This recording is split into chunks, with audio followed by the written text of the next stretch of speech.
Olá, meus queridos, a paz de Cristo. Eu gostaria de compartilhar com vocês uma passagem da palavra do Senhor no Salmo 139, dos versículos de 7 ao 12, diz o seguinte: Para onde me ausentarei do teu espírito? Para onde fugirei da tua face? Se subo aos céus, lá estás. Se faço a minha cama no mais profundo abismo, lá estás também.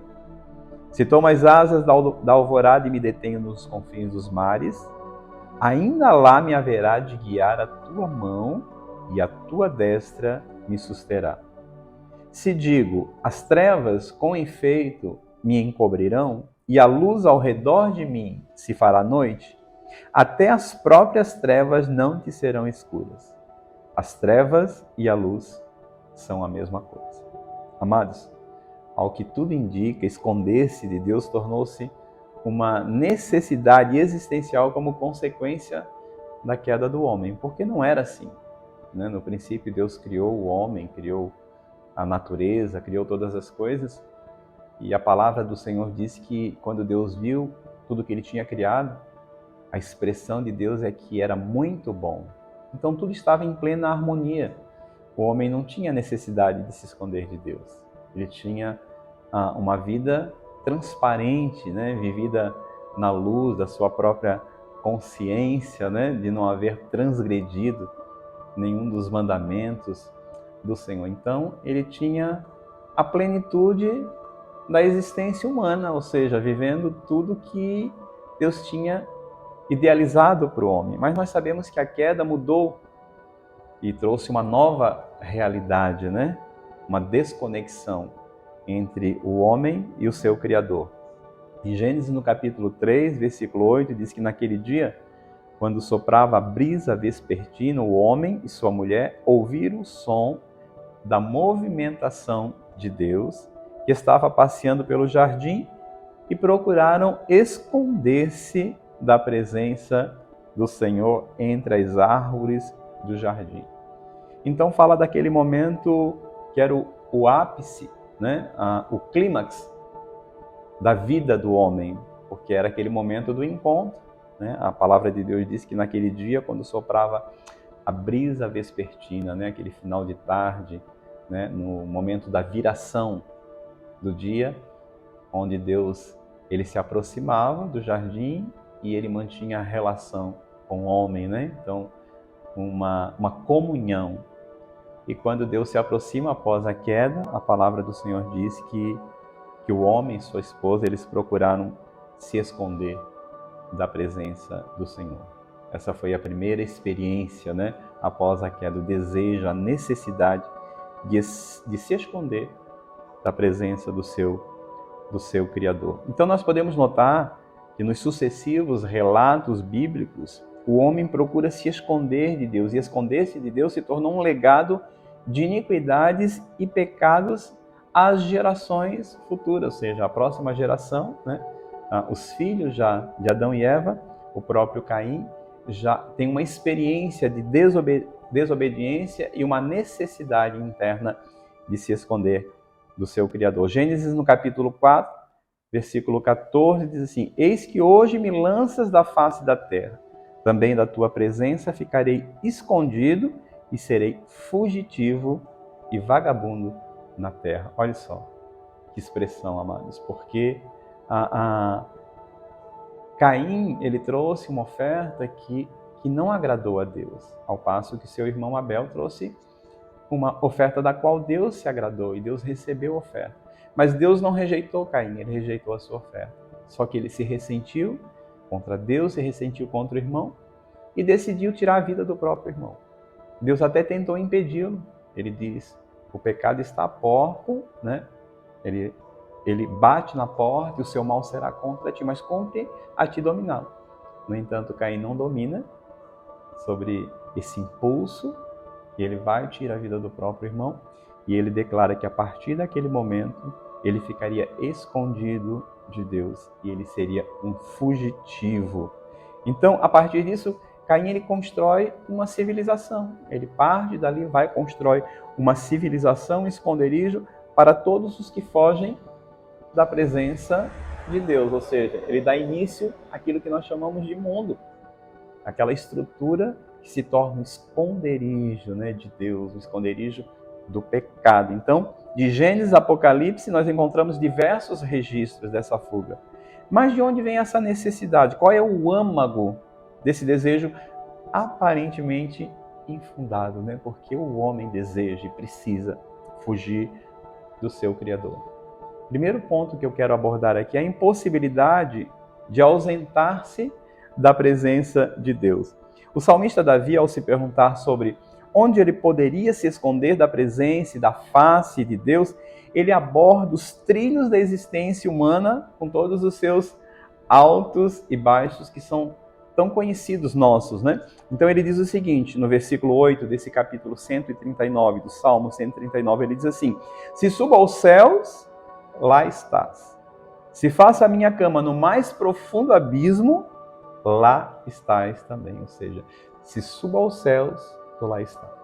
Se desço ao inferno, ao mais profundo abismo, lá estás também.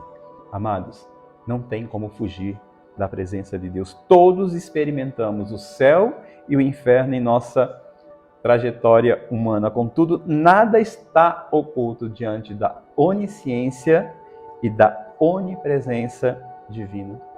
Um pregador do século XVII, John R. Smith, ele conta numa de suas exposições que um filósofo ateu lhe perguntou: onde está Deus?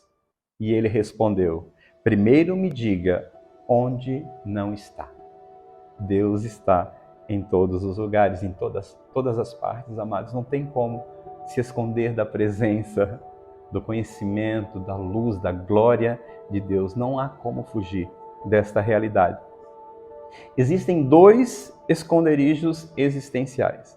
Basicamente, são duas posições espirituais, as quais nós podemos nos encontrar. Nós podemos estar escondidos de Deus ou escondidos em Deus. Então vamos abordar primeiro essa primeira possibilidade, esse esconderijo de Deus, ou seja, escondidos de Deus, da pessoa de Deus. Em Isaías, no capítulo 29, versículo 15, o profeta diz o seguinte: ai daqueles que mergulham nas profundezas para esconder seus planos de Deus, que agem nas trevas e imaginam: quem há de ver-nos aqui? Quem ficará sabendo o que estamos fazendo? Amados, quando surge a necessidade de se esconder de Deus, é porque o nosso pensamento, os nossos planos, as nossas ações, elas entram em desacordo com a vontade de Deus. Um homem que anda em comunhão, em conexão com os céus, numa perfeita harmonia, né, com a vontade, com os planos de Deus para a sua vida, ele dificilmente vai querer se esconder de Deus. Mas quando esse desejo é gerado dentro de nós, assim como foi gerado dentro de Caim, de ele construir uma civilização, né?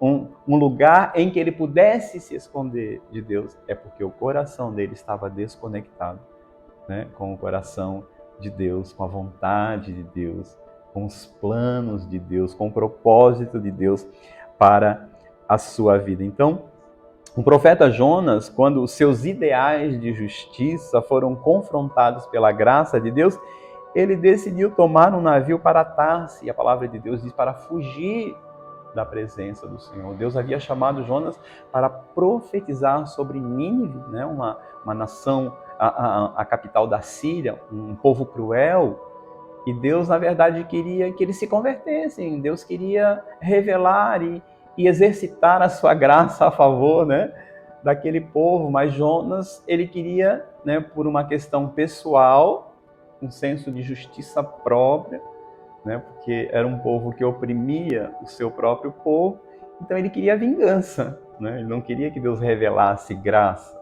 Então ele decide fugir. Por quê? Porque os ideais de Jonas entram em desacordo com os ideais de Deus. E aí é gerado no coração humano a necessidade de fugir da presença de Deus, amados. Então, Não há necessidade, não há esconderijo onde o Senhor não nos possa encontrar. Como disse o salmista, se a luz ao redor de mim se fizer noite, até as próprias trevas não te serão escuras, porque as trevas e a luz são a mesma coisa, amados. Para Deus não há esconderijo, não há lugar, seja céu ou abismo. Deus está presente em todos os lugares. Mas também podemos, ao invés de estarmos escondidos de Deus, podemos estar escondidos em Deus, na pessoa de Deus. Então, o Salmo 91, nos versículos 1 e 2, o salmista ele fala sobre isso. Ele diz assim: aquele que habita no esconderijo do Altíssimo, à sombra do Onipotente descansará. Direi ao Senhor, Ele é o meu Deus, o meu refúgio, a minha fortaleza, e nele confiarei.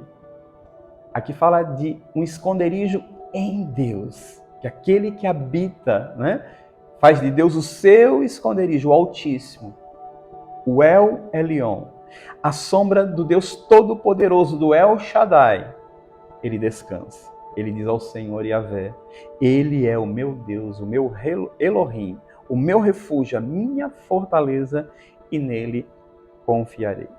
O esconderijo em Deus é o lugar mais secreto, o lugar secreto que Jesus Cristo, ele nos instruiu a buscarmos em oração. Em Mateus, no capítulo 6, versículo 6, Jesus diz o seguinte: tu, porém, quando orares, vai para o teu quarto e, após ter fechado a porta, orarás ao teu pai que está em secreto. E teu pai, que vê em secreto, te recompensará plenamente. Jesus fala desse lugar secreto, do pai que vê em secreto, que responde em secreto. Não fala de um lugar escondido fisicamente, pode ser o seu quarto, pode ser a sala. Não é um lugar físico, é um lugar existencial nele, habitar nele. Aquele, né, que escolhe esse lugar, ele escolheu a melhor parte. É a presença do Senhor. O esconderijo em Deus é o lugar em que cada um de nós, né, podemos encontrar a paz, a tranquilidade. O salmista, ele não se refere a esse lugar, a esse esconderijo, como lugar de visitação, mas como lugar de morada. Ele diz o seguinte: aquele que habita, não é apenas aquele que visita. Ele diz aquele que habita no esconderijo do Altíssimo. Amados, Deus é uma habitação que não deve ser visitada. É um lugar de morar. É morar em Deus. É nos aconchegar nele. É nos refugiarmos, sabe, na sua pessoa. É encontrarmos a plena paz que só Ele pode nos proporcionar. A vida pode nos apresentar céu e inferno, amados. Às vezes nós estamos tão bem e de repente situações na nossa vida nos levam lá para baixo. Vivemos um inferno existencial. Mas aquele que se esconde em Deus, não de Deus, mas se esconde em Deus, habita em Deus e não apenas o visita, mas faz dele a sua morada, o seu esconderijo, o seu refúgio, o seu socorro. Esse encontra a plena paz. Essa é a paz que o mundo tem buscado, amados, que as pessoas estão em busca. É uma paz que o mundo não pode oferecer. Jesus, ele nos diz que a minha paz eu vos dou, mas eu não dou como o mundo a dá.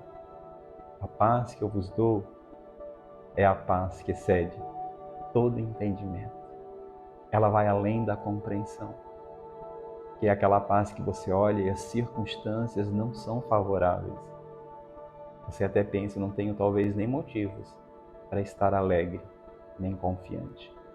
Mas você experimenta um descanso, um gozo, uma certeza, uma convicção de que Deus está no controle de todas as coisas.